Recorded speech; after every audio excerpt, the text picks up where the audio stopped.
yaitu adaptasi, kemudian ada inovasi, dan terakhir adalah kolaborasi. Ya.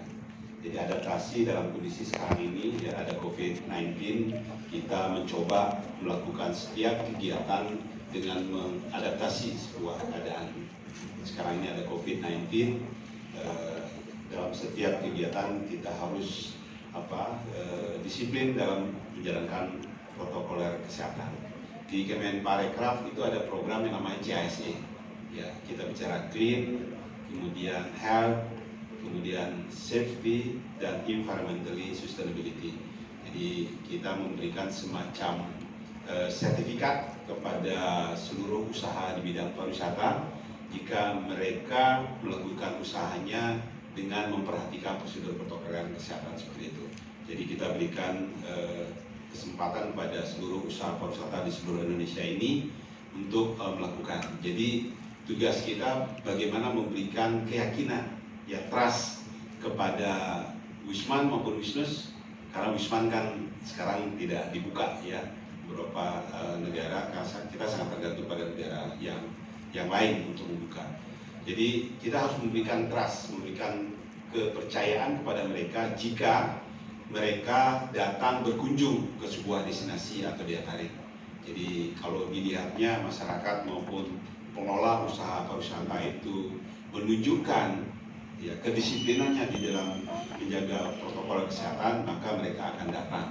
Jangan sampai nanti mereka datang dengan dengan perasaan khawatir bisa terjangkit ataupun tertular COVID-19 di sebuah destinasi atau daya tarik. Nah, ini tugas kita. Yang satu adaptasi. Kemudian inovasi, kita harus juga selalu berinovasi dalam menjalankan sebuah kegiatan. Dan terakhir adalah kolaborasi. Nah, kolaborasi inilah mudah-mudahan nanti asosiasi pramugara dan pramugari udara Indonesia ini seperti apa yang disampaikan oleh ketua tadi, dengan visi, misi, tujuannya, ya, untuk bersama-sama mempromosikanlah, mengembangkan pariwisata. Karena saya yakin dan tahu persis pramugara-pramugari dalam kegiatannya ada di depan, ya. Ketika Wisman ataupun Wisnus akan terbang bersama dengan kru, nah disitulah menjadi saudara-saudara itu menjadi semacam representatif produk pariwisata yang akan mereka kunjungi. Jadi Bapak Ibu, saudara-saudara menjadi representatifnya. Jadi sebelum mereka melihat kenyataan masyarakat di destinasi, maka Bapak Ibu lah menjadi perwakilan. Mulai dari senyum, gitu kira-kira, ya. Mulai dari perilaku, body language, appearance, itu akan dilihat. Jadi kalau teorinya mengatakan the first 5 menit. Jadi 5 menit pertama yang sangat menentukan. Sama seperti kita dalam bergaul, ya kan, sebelum Bapak Ibu kenal seseorang, ya, kita berjumpa, 5 menit pertama menentukan. Ya, seperti kayak advertising itu, ya, iklan yang deodoran itu. Jadi 5 menit pertama paling menentukan.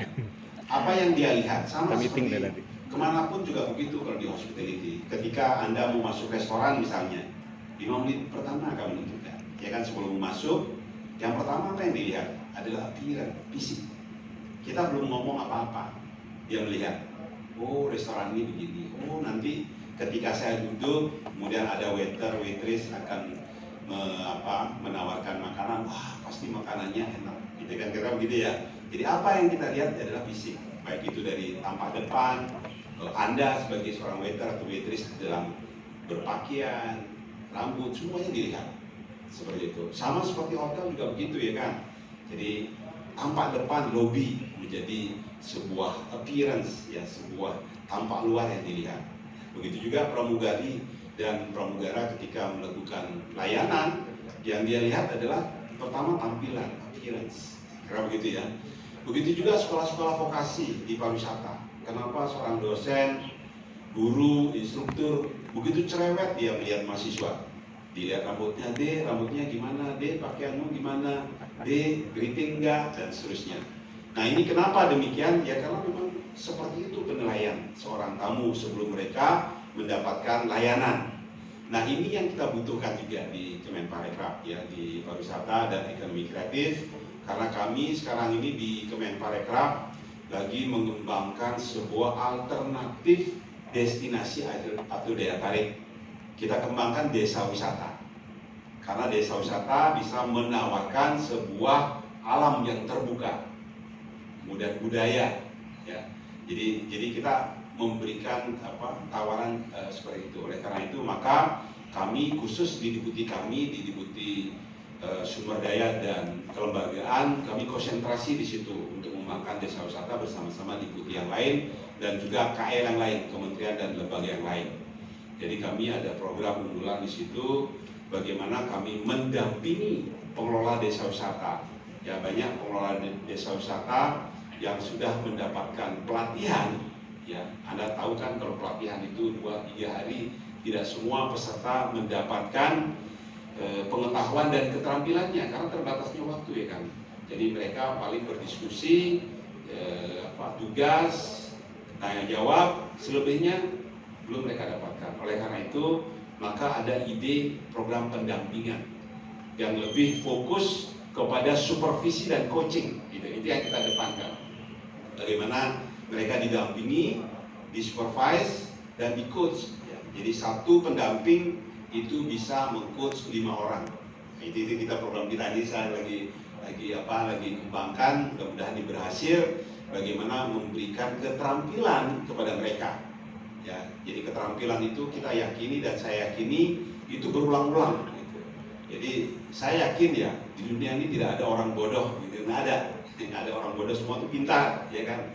Ya orang pintar si A misalnya membaca sekali bisa, itu si A. Tapi si B 2 kali misalnya membaca, si C 3 kali, hanya pengulangan.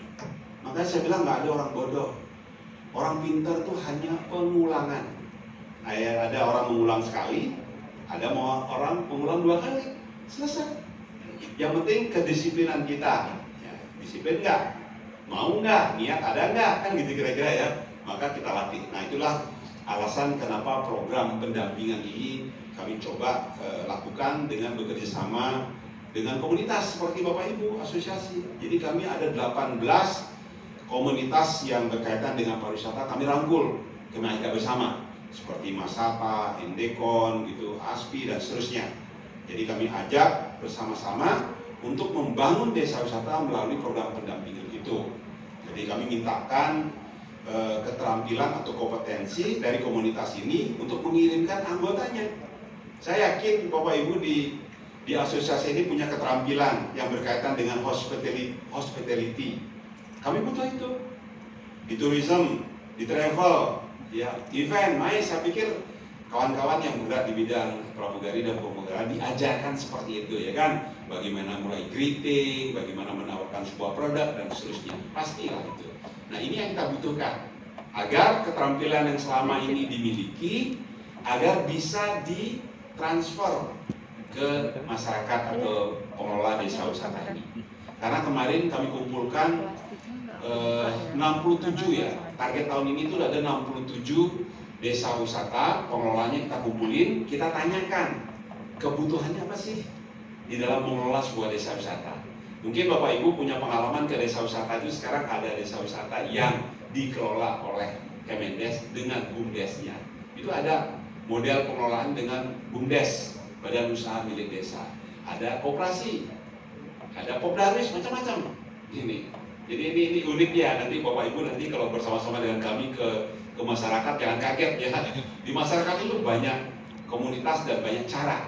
Nah kita tidak boleh memaksakan, kalau menurut saya ya, tidak boleh memaksakan, tetapi kita berikan alternatif cara mengelola. Karena resmi, BUMDes resmi dari Kemendes, koperasi juga resmi dari Kemenkom, Popdaris resmi juga dari kami. Ya. Nah inilah pandai-pandai kita mensinergikannya bersama-sama. Toh juga semua tujuannya mulia. Anda sebagai asosiasi profesi juga tujuannya mulia, ya kan? Dan tujuan akhirnya adalah bagaimana kita menggerakkan masyarakat kita untuk ikut berpartisipasi aktif di dalam mengembangkan pariwisata. Nah, karena begitu ya Bapak Ibu ya. Karena memang hanya pariwisata saja yang bisa kita kedepankan di Indonesia ini. Manufacturing nggak mungkin. Indonesia nggak kalah kalau bersaing manufacturing dengan siapa? Dengan Cina. Ya, makanya kalau menteri kami yang dulu tuh Pak Aye bilang anekdot ya, bercanda bilangnya bahwa dunia ini ada dua ciptaan. Satu ciptaan Tuhan, yang kedua ciptaan Cina katanya. Karena kita nggak mungkin bersaing di manufacturing ya kan? Hanya bisa bersaing di dunia pariwisata.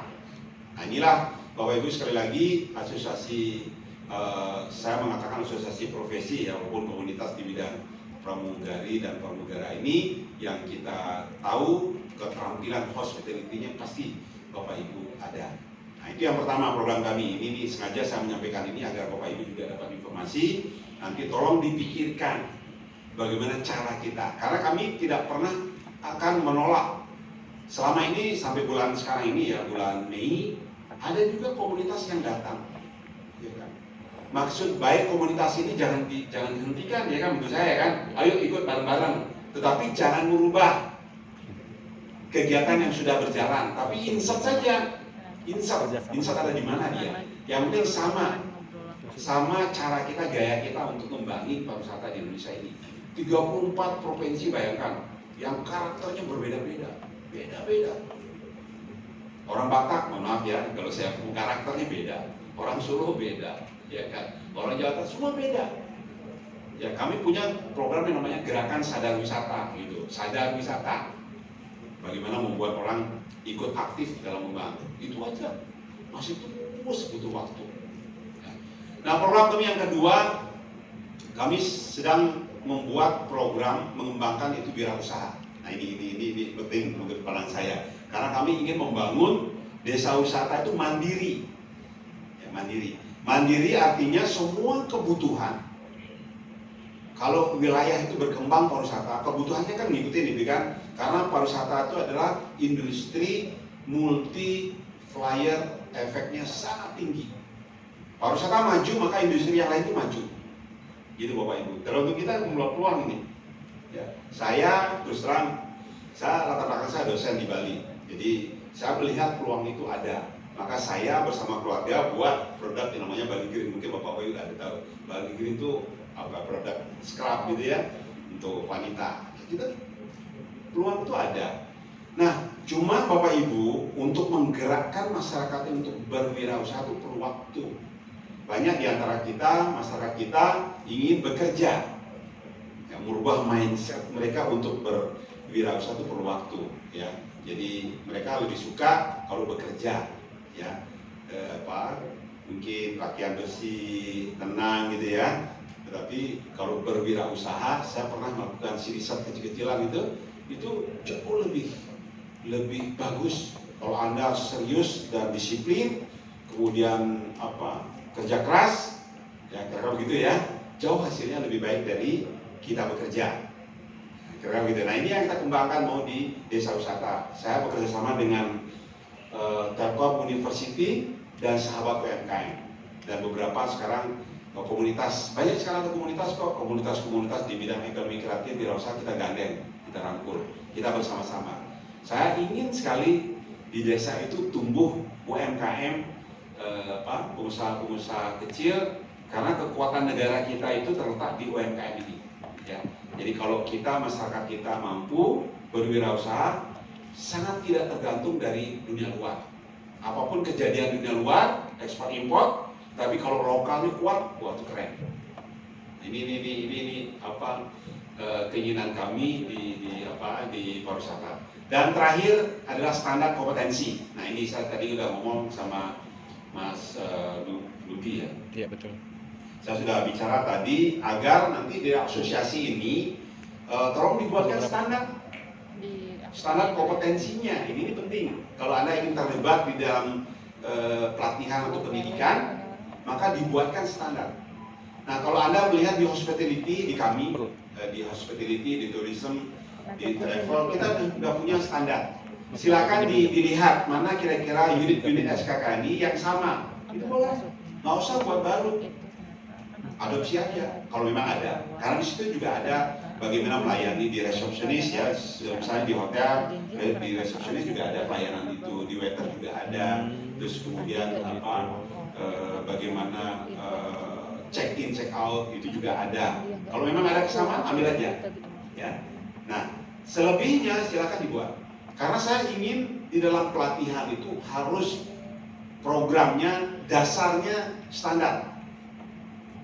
Gitu. Jadi setiap program yang dibuat jangan sampai tergantung dari instrukturnya. Kalau dalam pelatihan tergantung instrukturnya, tergantung gurunya, dosennya mau buat apa, silakan. Nggak boleh dong. Jadi dosennya ngikutin program itu berdasarkan standar kompetensi. Ini yang kita kembangkan. PR buat kita yang terbesar tahun ini adalah ekraf, ekonomi kreatif, usaha kecil ini. Kita punya 17 subsektor, baru punya 7 LSP-nya, lembaga sertifikasi profesi, masih kurang banyak. Nah ini PR kalau memang asosiasi profesi pramugara-pramugari ini ingin terlibat, ya mulai dari situ kita bergerak. Ya, setiap layanan yang kita berikan itu dasarnya kuat, yaitu standar tadi. Ya, harus sama, sehingga tamu atau konsumen kita mendapatkan pelayanan yang sama, nah, sehingga mereka bisa puas. Gitu. Jadi standar tadi ini sangat penting untuk pandangan saya, dan tahun ini kita lagi kembangkan, mulai dari standar unitnya, kemudian standar okupasi, standar KKNI, kemudian standar uji, materi uji sampai toolboxes. Kita siapkan seperti itu urutannya sampai kita mampu melakukan uji. Uji kompetensi itu di ending, di akhir dia. Ini PR kita masih banyak Bapak Ibu. Bersyukurlah hari ini ya diresmikan asosiasi profesi ini. Mudah-mudahan kita bersama-sama. PR kita di depan masih banyak. Mari kita bergandeng tangan. Ya, jangan saling menyalahkan. Kira-kira gitu. Ini saya kenapa harus saya menyampaikan ini, karena banyak sekali komunitas masyarakat kita kalau beda sedikit aja pandangan, udah seringkali buatlah tandingan menjadi asosiasi pramugari udara Indonesia tandingan gitu. Ini apalah belakangnya gitu. Gara-gara beda pendapat aja sudah seperti itu ya kan. Ayo tolonglah kalau kita berdebat, berdiskusi di ruangan rapat, boleh sampai farises orang kaya ngapa? Namanya berdebat ya kan. Ya, sudut pandang kita beda ya kan. Orang itu dibentuk oleh programming, di otaknya ada programming yang dibentuk berdasarkan pengalaman kita kan. Selama Anda waktu kecil di keluarga, komunitas, bergaul ke siapa, itulah yang membentuk program di otak kita. Kadang-kadang masalahnya sama, tapi pola berpikirnya berbeda. Cara melihat masalah itu berbeda kan gitu kira-kira ya kan. Jangan sampai itu membuat kita bubar gitu, kira-kira begitulah pesannya. Pokoknya apa ya yang saya ingin sampaikan, sadarilah diri kita bahwa kita itu beda. Ya, programming di otak kita, di subconscious mind kita beda di dalam melihat sebuah masalah. Jangan itu menjadi kita bubar. Lihatlah itu dari sisi positifnya. Berbahagialah kita beda, gitu aja. Ya kan? Banyak warna. Kalau memecahkan masalah dari sudut pandangnya banyak, itu memberikan warna buat kita, menjadi lebih dinamis lah kehidupan ini. Ya. Jadi ini yang saya ingatkan, karena banyak yang saya lihat komunitas di dalam diskusi hanya beda kecil saja menyebabkan mereka bubar. Biasalah antara ketua dengan sekretaris, ketua dengan departemen itu sering terjadi perbedaan. Nah, perbedaan itu akhirnya tajam, akhirnya itu biasa. Saya waktu muda ikut sering asosiasi profesi itu dari PARI macam-macam. Gitu. Saya melihat, saya perhatiin gitu. Banyak seperti itu. Kenapa? Karena ego kita. Semua orang punya ego. Masalahnya sekarang adalah bagaimana mengontrol ego kita sebenarnya. Itu aja. Dan bagaimana cara kita merespon sebuah kejadian, itu aja dulu. Kejadian itu akan berjalan. Saya misalnya akan dikritik orang, itu pasti terjadi. Saya diomongin orang, itu pasti terjadi. Nggak mungkin tidak. Bapak, Ibu, Saudara Ludi akan diomongin sama anggota, itu pasti terjadi. Maka saudara jangan baperan. Jangan. Tahan uji Pak. Lo anggota yang diomongin siapa? Ya ketuanya dong. Bener. Nggak mungkin OB-nya diomongin ya kan? Nggak mungkin kalau OB-nya diomongin ya kan? Yang diomongin pasti ketua umum. Itu pasti. Itu terjadi. Ya. Nah kalau itu kita sadari terjadi, maka cara responnya aja kalau dia. Cara merespon. Nah ini tergantung orangnya, tergantung programming yang di otaknya kan gitu. Ya kan, semua beda. Nah, apakah itu perlu kita respon dengan apa? Dengan emosi orang yang ngomongin kita? Nggak perlu. Apalagi kalau yang ngomongin kita itu di kantin, ya kan? Nggak perlu, karena memang di kantin itu tempat ngomongin orang. Iya, loh, kalau di kantin ngomong pekerjaan berapa lama? Ayo, paling sejam, setengah jam selesai. Kenapa orang bisa bertahan di kantin lama? Ya karena makan, minum kopi, teh, plus ngomongin pimpinannya. Iya, biasalah itu Pak kalau kita diomongin. Nah kita jangan baperan. Nah saya bilang baperan itu singkatannya atau kepanjangannya bukan bawa perasaan, tapi bawa perubahan. Yes, cakep. Nah siapa dia? Ya kita, Bapak Ibu yang hadir hari ini. Jadi saya yakin Bapak Ibu yang hadir hari ini mempunyai visi dan keyakinan yang sama, ingin merubah sesuatu, ingin ikut terlibat untuk membangun pariwisata. Saya yakin kalau nggak itu ngapain hadir hari ini, ya kan? Gitu. Jadi ini yang kita dorong Bapak Ibu sekalian, karena di depan kita itu PR-nya terlalu banyak. Tadi sudah disampaikan, online, media sosial itu kan sebuah wadah yang cepat sekali. Gitu. Cepat sekali. Nah oleh karena itu gunakanlah itu dengan efektif dan efisien, dan kita yang kebetulan diomongi jangan terlalu dibawa perasaannya, biarkan itu terjadi, tergantung respon kita, gitu aja. Ya, tergantung respon kita, gimana kita meresponnya. Jadi kalau Anda terlalu cepat marah, itu akan dipertanyakan orang, ya kan? Dia tuh belum dewasa, gitu kan namanya. Umurnya sudah kepala 4, kepala 5, kok nggak dewasa, gitu nanti. Kok kecil dia, kenapa? Karena merespon kita terlalu emosi. Nah ini, apakah perlu? Nggak perlu dong. Ini mohon maaf kalau saya ngomong kayak ini, karena saya ingin sekali asosiasi ini tumbuh dan ikut terlibat dalam pengembangan pariwisata ini. Jadi ya, jadi jangan terlalu cepat merespon emosi, tetapi kontrol emosi kita, karena kita punya tujuan. Nah ini saya ingatkan lagi, Pak Ludi ini punya tujuan. Asosiasi Bapak Ibu punya tujuan, punya goals. Goals itu ingin dicapai. Masa goals itu tidak dicapai gara-gara isu, gara-gara diomongin, akhirnya kita lupa pada goals. Ingat ya, jika Anda nanti ada isu, kembali sadarkan diri Anda, saya punya goals. Hidup ini ada tujuan. Ya, jadi kira-kira. Jadi coba ini saya ingatkan kepada Bapak Ibu, ingatlah dulu waktu umur 7 tahun. Ingat umur 7 tahun dulu. Orang nanya ke kita, "Dek, cita-citamu jadi apa?" gitu. Apa jawabannya? Langsung kan, jadi pramugari, jadi pramugara, jadi dokter, jadi polisi, gitu kan? Langsung, tidak berpikir. Nah sekarang sudah gede gini, saya tanya Bapak Ibu, cita-citamu jadi apa? Tuh lama kan? Pandang saya kan? Lama nggak kejawab. Malah tanya teman sebelahnya, nih cita-citamu jadi apa ya? Nggak jelas. Ingat itu, nggak jelas. Kayaknya ke kantor. Coba, tujuannya nggak jelas. Terus bangun pagi ngapain? Besok bangun jam 6, nggak jelas juga. Mau bergaul dengan siapa? Nggak jelas. Mau baca buku apa? Nggak jelas. Kenapa? Karena tujuannya nggak ada.